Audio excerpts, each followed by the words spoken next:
kitchen. You're in the kitchen. You might not remember this exact scene from the movie Cocoon, but its intention is not lost. Shuffleboard is for old people. That was then. This is now. Friday night in St. Petersburgh, Florida. Young people and families. They're not at the movies or the bowling alley or a sporting event.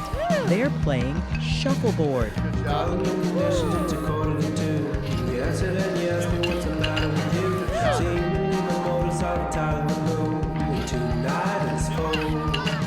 I think it's really fun even though I stink. It's a good family thing for us to do. It's fun, the weather's great, and it's a great way for us all to be together. And it's really fun when you're winning.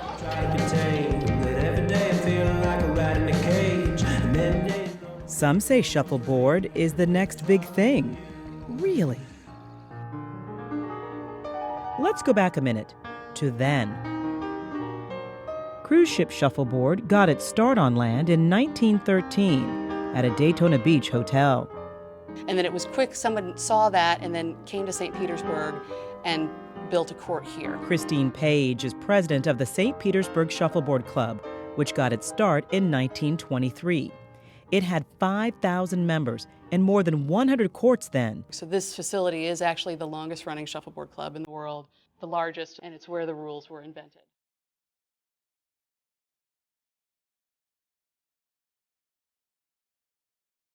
So there's a lot of history. There's a lot of history. This is actually the most important place in the world for shuffleboard.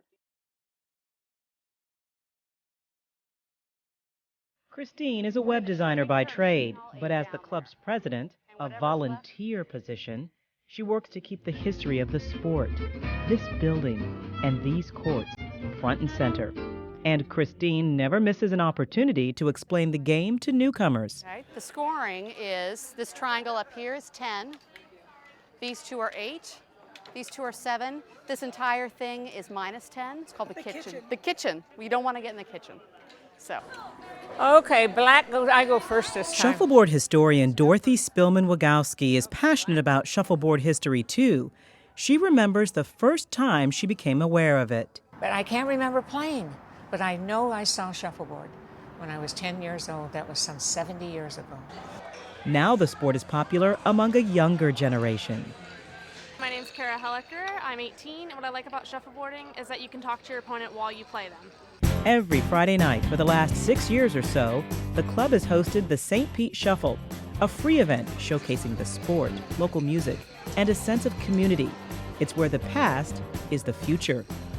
Jim Allen has been a shuffler all his life and has seen the shift in popularity over the years.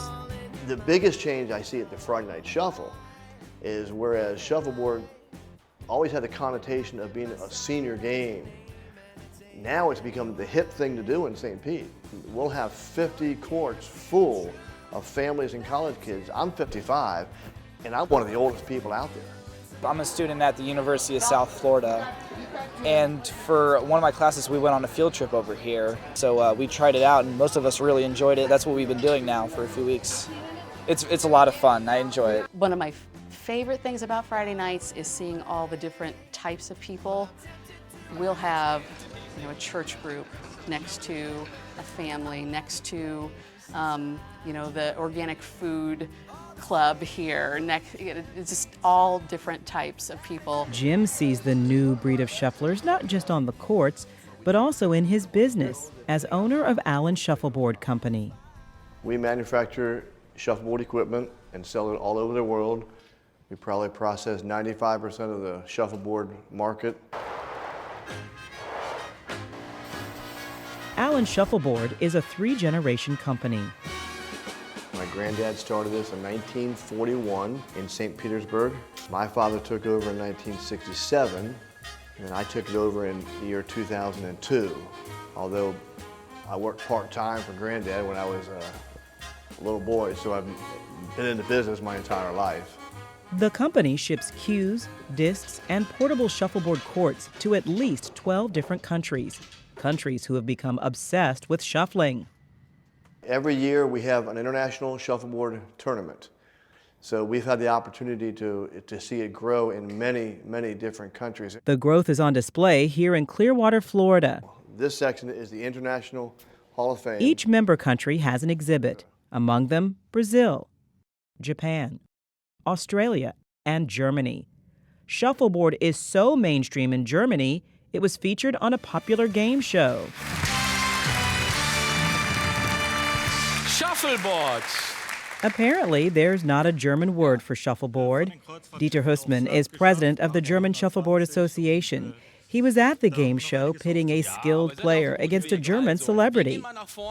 Mit Schmackes. Schafft es aber nicht. Doch, oder? He's good! He's good! Dieter is nothing short of a shuffleboard ambassador and has traveled the world with the sport, including the very historic courts in St. Petersburgh. Those St. Pete courts have hosted many family memories, including Dorothy's, where she taught her daughter and granddaughter the sport she loves so well. It always brings us together rather than just doing something, watching television or shopping. Lauren has been playing for most of her young life and has advice for other young would-be shufflers.